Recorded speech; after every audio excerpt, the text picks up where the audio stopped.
Allosaurus versus Velociraptors, who would win? Imagine a prehistoric world where two legendary predators meet in a dramatic showdown. The mighty Allosaurus and the cunning Velociraptor. Although they lived in different eras, in our imagination, we can bring them together to face off in a battle for survival. Both were apex hunters in their own ways, but their strengths and weaknesses were vastly different. The question is, if they were to fight, who would win? Allosaurus lived during the late Jurassic period around 155 to 145 million years ago. This predator could grow between 8 to 12 meters long and weigh up to 2 tons. As one of the dominant hunters of its time, it relied on raw power and size to control the prehistoric landscape.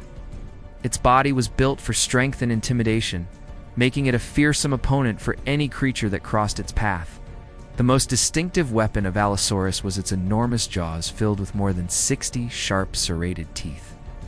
These teeth worked like steak knives, designed to rip through flesh with brutal efficiency. A single bite could crush and tear apart its prey. Despite its massive size, Allosaurus was surprisingly agile, capable of running up to 30 to 35 kilometers per hour, making it both powerful and fast. On the other side, we have the Velociraptor, a very different kind of predator. Living about 75 to 71 million years ago in what is now Mongolia, Velociraptors were much smaller. They measured about 2 meters long, stood roughly half a meter tall, and weighed only around 15 to 20 kilograms. At first glance, this small dinosaur would seem no match for a giant like Allosaurus. But Velociraptors had their own unique advantages. They're incredibly fast, capable of running up to 40 kilometers per hour. Their bodies were light, agile, and built for speed.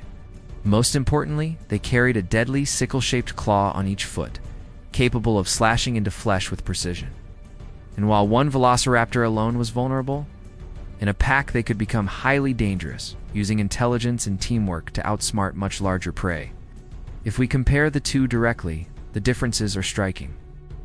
Allosaurus dominated with brute strength, crushing jaws, and size.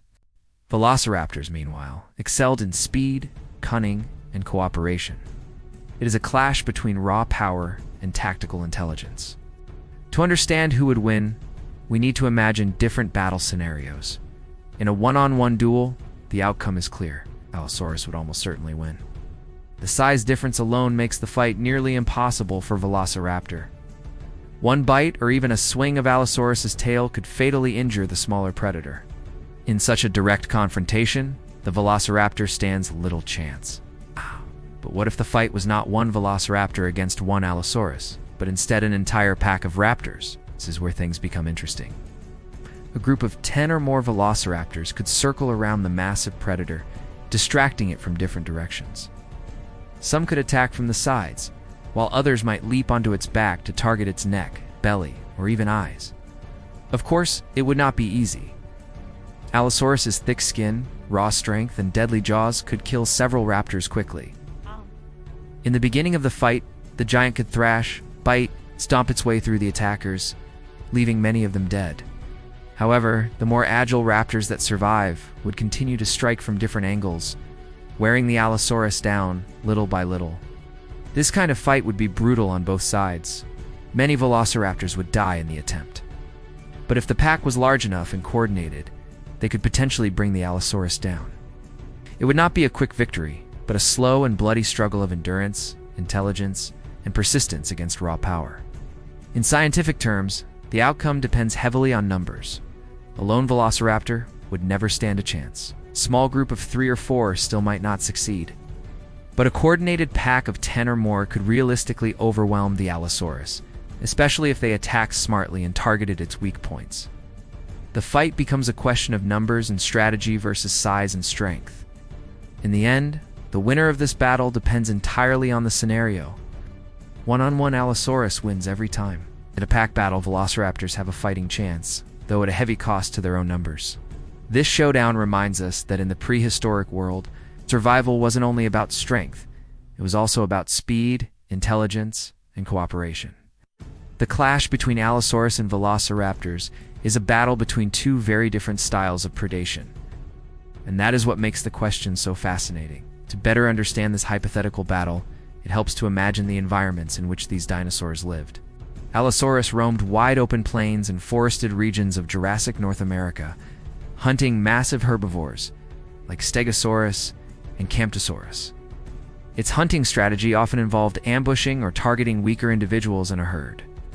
Velociraptors, however, thrived in the drier, desert-like landscapes of Cretaceous Mongolia. They hunted smaller prey such as lizards, mammals, and juvenile dinosaurs. But when working in groups, they were capable of bringing down much larger animals. If these two species were somehow brought together in the same place and time, the battlefield itself would play a major role in the outcome. In an open field, the Allosaurus would have the advantage, using its sheer power and size to dominate. In a more rugged or forested area with obstacles, Velociraptors could use their agility and teamwork to move quickly, hide, and strike from blind spots. Environment, as much as strength, would shape the battle's result. Another key factor would be endurance. Allosaurus, being a massive predator, required huge amounts of energy to sustain its body. Long, drawn-out battles could quickly drain its stamina. Velociraptors, though smaller, had greater energy efficiency and could outlast a larger predator if they avoided direct attacks. This endurance could give them an edge in a prolonged confrontation, slowly wearing down the Allosaurus until it could no longer defend itself. It is also worth noting the intelligence factor. While Allosaurus was a powerful hunter, it likely relied on instinct and brute force more than strategy. Velociraptors, on the other hand, are believed to have been among the most intelligent dinosaurs.